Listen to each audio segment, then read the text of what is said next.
नमस्कार दोस्तों। 18 महीने के डीए के ऊपर फाइनेंस डिपार्टमेंट का निकला लेटर, निकला नोटिफिकेशन, निकला सर्कुलर। ऐसी खबरें सोशल मीडिया प्लेटफॉर्म पर बहुत ज़बरदस्त चल रही और इसमें कोई छोटी मोटी मीडिया नहीं है शामिल।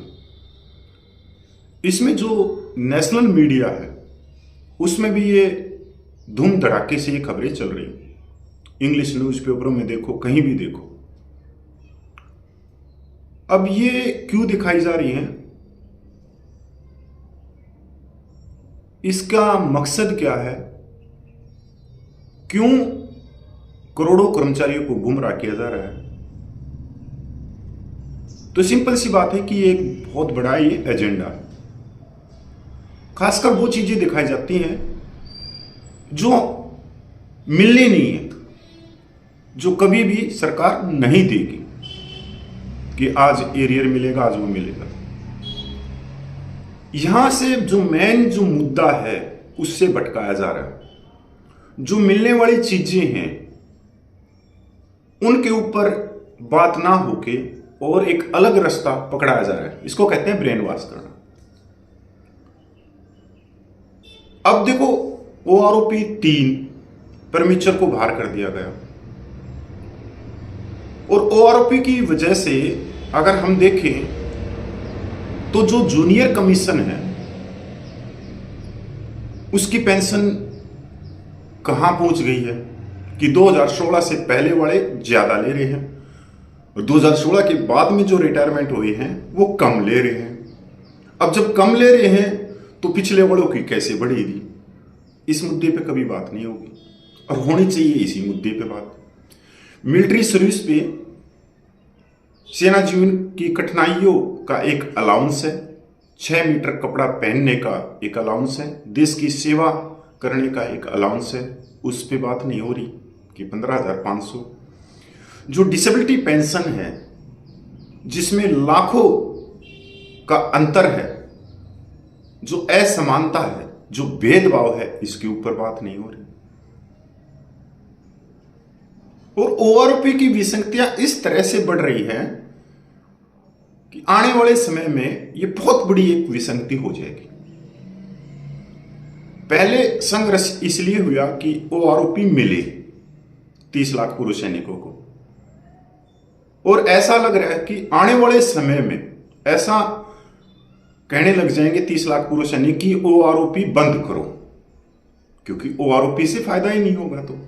तो सभी कहेंगे कि एक वर्ग को ही दे दो और इसका OROP नाम हटा के AOOP कर दो। अब पूरा वीडियो देखते नहीं है समय निकाल के, क्योंकि देखो हम सच में विश्वास करते हैं, हम झूठ को नहीं परोस सकते। झूठ तो सभी मीडिया वाले बोल रहे हैं, उसकी जमात में हम शामिल नहीं हो सकते। हमारा चेहरा, हमारा काम सच पे आधारित है, सच को ही लेके चलते हैं, सच को ही दिखाते हैं। तो आप पूरा वीडियो देखें थोड़ा सा समय निकाल के, और अगर आपको थोड़ा सा भी लगता है कि ये बातें सरकार के कानों तक पहुंचानी है, तो सोशल मीडिया बहुत बड़ा है, एक हमारे पास में एक आवाज पहुंचाने का जरिया है। वैसे तो कोई बड़े बड़े नेता बैठे हैं, उनसे हम नहीं मिल सकते, क्योंकि जो नेता होते हैं वो जब वोट लेने के लिए ही आप लोगों को दिखते हैं, आपकी गली में, आपके गांव में, आपके शहर में दिखते हैं, उसके बाद में वो कभी दिखते नहीं अगले 5 साल। फिर तो बड़ी बड़ी गाड़ियों में रहते हैं, आगे पीछे पायलट जिप्सी चलती हैं। अगर आपने उनको रखवा भी दिया तो प्रशासन वाले आपको डंडे मारेंगे, पर जब वोट पड़ती है तब वो ऐसे करते हैं। तो सोशल मीडिया प्लेटफॉर्म बहुत बड़ी एक ताकत है, अगर आप इसको समझ सको तो। जैसे हम कोई सच दिखाते हैं, तो अगर यही चीजें देश के जो नेतृत्व कर रहे हैं नेता, उनके पास में पूछ जाए तो उनको समझ में आए, जो सिविल ब्यूरोक्रेसी है उनके पास में पूछ जाए तो उनको समझ में आए, तब ये हो सकता है। तो इसलिए वीडियो पूरा देखें और अगर आपके अंदर नैतिकता है और आप सच का साथ देना चाहते हैं तो हमारे जो मैसेज है उसको एक दूसरी जगह शेयर भी करो। धन्यवाद दोस्तों।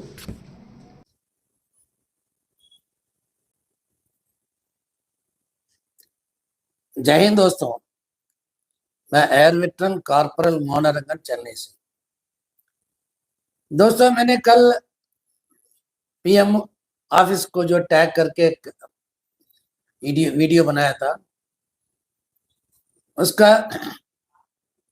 इंग्लिश का और फिर बाकी फार्मूलास जो है हिंदी में फिर बताऊंगा दोपहर को। उससे पहले जो मैं आप लोगों को एक चीज बताना चाहता हूं, 2014 में भारतीय जनता पार्टी सत्ते मतलब गवर्नमेंट टेक ओवर किया। 2015 से हमारे जो वारओपी आंदोलन मेजर जनरल सतबीर सिंह ने शुरू किया। ठीक उसी टाइम बगल में एक टेंट और लगी जिसमें वॉइस ऑफ एक्स सर्विसमैन, सबका सैनिक संघर्ष कमेटी ये बैठे हुए थे, और बाद में एक और संगठन अपने आप को उसमें शामिल कर लिया। तो ये 2015 की बात है। नोटिफिकेशन जब निकला था उस टाइम सिर्फ और सिर्फ नोटिफिकेशन निकला था, कोई टेबल नहीं। टेबल निकला था 2016 में। दोस्तों, ये नोटिफिकेशन निकलने से पहले ही ऑफिसर्स को मालूम था कि क्या आने वाला है, और टेबल निकलने से पहले भी उनको पता था क्या आने वाला है और क्या मिलने वाला है। क्योंकि जितने भी मीटिंग्स थे वो सारे मीटिंग्स ऑफिसर्स ने किया था, जो भी उनके सपोर्टर्स थे, हमारे जैसे लोग, और पंजाब से जो लोग आए थे सबका सैनिक संघर्ष कमेटी से नहीं अटके, यानी कि सबका सैनिक जो पंजाब से आए थे या हरियाणा से आए थे, बहुत सारे लोग, इनमें किसी को नहीं लेके गया। लेकिन जब भी बाहर आते थे कि हमने ये मांग रखा, गवर्नमेंट नहीं दे रहा, यही था उनका जो रोना धोना। उससे पहले एक आईएसएम ने एक चार्ट निकाला था, ओआरओपी इन नंबर्स। दोस्तों, ये जो ओआरओपी नंबर्स का जो है मेरे पास, वो अभी भी मैं रखा हूं। उसमें जो है ज्यादातर नुकसान इन लोगों ने शुरू से ऑफिसर्स का दिखाया। दोस्तों, मैं इसके बारे में जितना ज्यादा बताऊंगा ना कि आप लोगों के समझ में नहीं आएगा, क्योंकि आप लोग जो है हमेशा जो है बल्ले बल्ले की खबर चाहिए। जो नहीं मिलने वाला है उसी के बारे में आप लोग देखते हैं। अब ये वारओपी 1 के बाद क्या अनामलीस आए थे, और उसके बाद जो है हम लोगों को जो है जागरूक कराने वाला कौन था, इसके बारे में आप लोगों को कोई चिंता नहीं है। क्योंकि आपको तो ऐसे वाला चाहिए ना, जो इतना मिलेगा 18 महीने का डी आप मिलने वाला है, या ऐसे लोग चाहिए आपको। दोस्तों, सर्कुलर 555 पहले निकला था। अगर आपके पास टाइम है तो सुन लीजिए, नहीं तो प्लीज अभी चले जाइए। दोस्तों, सर्कुलर 397, ये 397 जिसको हम बोलते हैं रनिंग पे बैंड, उससे पहले अलग था। उससे पहले था कि पे बैंड्स था, सिपाही का इतना है, हवलदार का इतना है, नायक का इतना करके पे बैंड था। उससे हटके सर्कुलर 397 बनाया था रनिंग पे बैंड।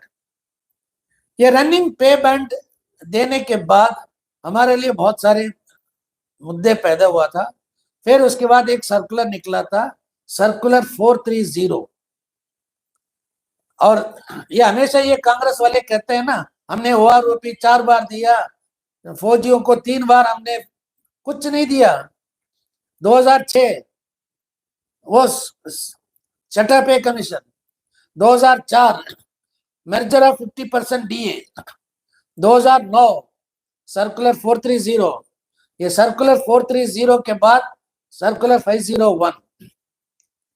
दोस्तों ये चारों की जो है ना, अभी आपको बताता हूं। ये अभी कहते हैं ना नोशनल पे, maximum of the pay scale देना है। Maximum of the pay scale का मतलब क्या है? जैसे maximum of the pay scale में जाओगे, फिर वहां से आपका प्रोरेटा स्टार्ट होगा। अगर आप इसका जो है असर देखना चाहते हो तो सर्कुलर 547 आप देखो। मैक्सिमम ऑफ द स्केल में ले जाके फिर आपको प्रोरेटा में कहां से कहां लेके आया। दोस्तों बहुत लोगों के पास ईपीपीओ होगा, अगर आप उसमें ध्यान से अगर आप देखोगे, ध्यान से अगर देखोगे तो आपको पता चलेगा एक नायक का जो पेंशन जो ओआरओपी के बाद 7वें पे कमीशन में 18,407 आया, सॉरी 18,427 जो आया था। ईपीपीओ में अगर आप देखोगे तो 15,000 के आस 15,400 या 500 के आसपास होगा। ये है मैक्सिमम ऑफ द स्केल, उसके अनुसार ईपीपीओ निकला था। जो प्रॉब्लम अभी आया है 7वें पे कमीशन में, उसका यही फार्मूला है। नोशनल पे लेके फिर उसके बाद जो है 7वें पे कमीशन पे मैट्रिक्स में लेके गया। दोस्तों ये है विसंगतियां, मतलब बहुत ज्यादा है। लेकिन एक यूट्यूबर है वेटरन, ओम प्रकाश, तुम्हें क्या पता कि मोहन रंगन क्या चीज है? तू तो जीरो है, जीरो। तुम्हारे औकात नहीं है मेरे बारे में बात करने का। तुम चीज कुछ नहीं है। तुम कहते कि फेडरेशन बनाने के लिए मेरे को बयार बुलाया, माई ब्लडी फुट, बयार बुलाया। मैं बनाऊंगा राजदीप वर्मा के लिए अलग से वीडियो। मैं आया था आंदोलन में भाग लेने के लिए 2022 14 नवंबर हम लोगों ने भाग लिया तमिलनाडु से। एक दो नहीं, हम 25 लोग आए थे। फिर उसके बाद 20 फरवरी 2023 को हम आए थे तमिलनाडु से। वहां से लगातार हम बैठे हुए थे। ये राजदीप वर्मा और पवन कुमार सैनी, ये लोग क्या चीज है? क्या चीज है ये लोग? मेरे से संपर्क किसने किया था सबसे पहले? पवन कुमार सैनी भाई फोन किया था। मेरा यूट्यूब देखने के बाद नंबर लेके मेरे को फोन किया, बोला कि सर हम आपसे मिलना चाहते हैं, आप कब दिल्ली आ रहे हो? मैंने कहा कि मैं अगले मार्च के बाद आऊंगा। तो उन्होंने बोला कि सर हम आपसे मिलना चाहते हैं, हमारा कुछ पेंशन का समस्या है। देखो क्या बोला था, पेंशन का समस्या है हमारे संगठन में, पेंशन का समस्या है, हम एक पेंशन आंदोलन करेंगे। यही था बात। और ये ओम प्रकाश, तुम ये कहते कि हम वहां पे आए थे कि फेडरेशन बनाने के लिए। किसने बोला तुम्हें? किसने बोला तुम्हें कि हम फेडरेशन बनाने के लिए आए थे? तुम्हारा मतलब जितना तुम सुनते हो ना, उसका सच्चाई तक जाना चाहिए। आज तक मैंने तेरे को तुम करके नहीं बोला। तुमने मेरे को जबरदस्ती ये शब्द यूज करने के लिए मजबूर किया, क्योंकि तुमने जो है अपने वीडियो में मेरे को तुम करके बुलाया। मैं तेरे से उम्र में बड़ा हूं, तेरे से उम्र में बड़ा हूं। तुम कहते हो कि मैं एक सिपाही बनने के लिए लायक नहीं है। तू है क्या चीज है? तू है क्या चीज है? तुम क्या जानते हो कि मेरे बारे में? तुम कुछ नहीं जानते हो। 2015 में तुमने अपना यूट्यूब खोला, 2024 मार्च तक तुम्हारा कितना वीडियो निकला, तुम्हारे कितने सब्सक्राइबर थे, और तुम्हारे एक एक वीडियो तुम खुद ही देख लो। शर्म नहीं आता तेरे को कि दूसरों के बारे में ऐसे बात करते हुए? तेरे जैसे एक ऑनरी लेफ्टिनेंट ने वहां शुरू किया था जंतर मंतर में, उसको भी मैंने यही शब्द बताया।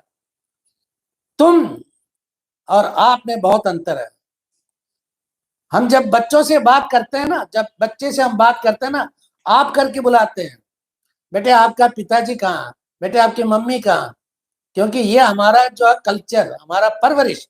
और तुमने तो अपना औकात और तुम्हारा परवरिश, तुम्हारा खानदान का परवरिश दिखा दिया ना मेरे को, मतलब अपमानित करके। तुम ऐसे कुछ नहीं कर सकते हो। रही बात फेडरेशन के लिए इतना बात कर रहे थे ना पैसे की, 5,000 रुपए जो है हमने फेडरेशन बनाने के लिए फाउंडर मेंबर की तरफ से मैंने, हम हर एक ने अपने अपने इंडिविजुअल की पैसा दिया, किसी संगठन का नहीं है। तुम बात को जो है ना उल्टा सीधा करने के लिए कोशिश मत करना, क्योंकि तुम्हें कुछ मालूम ही नहीं है पीछे क्या हुआ। तुम कहते हो कि अर्जुन सिंह राठौर ने जयपुर में किया, अर्जुन सिंह राठौर ने खाक किया था सिक्कर के जो जवान, सिक्कर की जो संगठन वाले ने किया था सब कुछ। हमें सब कुछ मालूम है कि जयपुर में कौन कौन आया था, किसने रेस्पॉन्सिबिलिटी लिया, किसने किया। तुम्हारा तो कोई औकात नहीं था वहां पे, कहां था इतने दिन। राजस्थान के एक एक पेंशनर का प्रॉब्लम मैं जानता हूं, भिलवाड़ा, नागौर, बीकानेर, जोधपुर, जयपुर, यहाँ पे आगरा साइड, अरे कहां कहां से हमारे पास कंप्लेन नहीं है। हम तो हम कर रहे हैं उनका काम। तुमने आज तक किया क्या राजस्थान में बैठ के? तुम्हारा तो सोल्जर बोर्ड का जो मतलब स्टाफ तुम्हें गालियां देते हैं मेरे पास, मैं जानता हूं तुम्हारे बारे में। आगे से ये लास्ट वार्निंग दे रहा हूं तुम्हें, मेरे बारे में जब भी बात करोगे सोच समझकर विद रेस्पेक्ट बात करोगे तो तुम्हें रेस्पेक्ट मिलेगा। कहते हैं ना इंग्लिश में, give respect and take respect. तुम्हें कुछ नहीं मालूम है मैक्सिमम ऑफ द स्केल क्या, तुम्हें की मतलब बंचिंग ऑफ पेंशन क्या पता नहीं, फिर उसके बाद रैंक का पता नहीं। तुम मेरे को कहते कि सिपाही बनने के लायक नहीं है, इसका मतलब तुम सिपाही को अपमानित कर रहे हो। एयरफोर्स की जितने भी है ना 15-20 साल में क्यों बाहर आते हैं पता है? हमें अपने ऊपर सेल्फ कॉन्फिडेंस है। तेरे जैसे लास्ट तक रगड़ो रगड़ो रगड़ो करके ना, फिर उसके बाद बाहर भी नहीं आते। तुम्हारे जैसे लोग वहां जाके और 2 साल के लिए जो है नीचे का रैंक में कि कहीं और भी बैठ जाते हैं।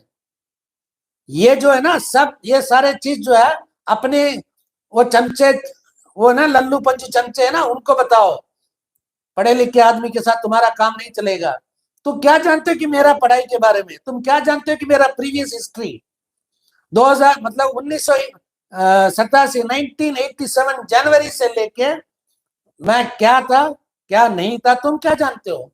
आज भी अगर मैं दिल्ली में जाऊंगा ना, मुझे 1 लाख से ऊपर सैलरी पे एज अ लाइसेंस ऑफिसर रखने के लिए मल्टीनेशनल कंपनी है।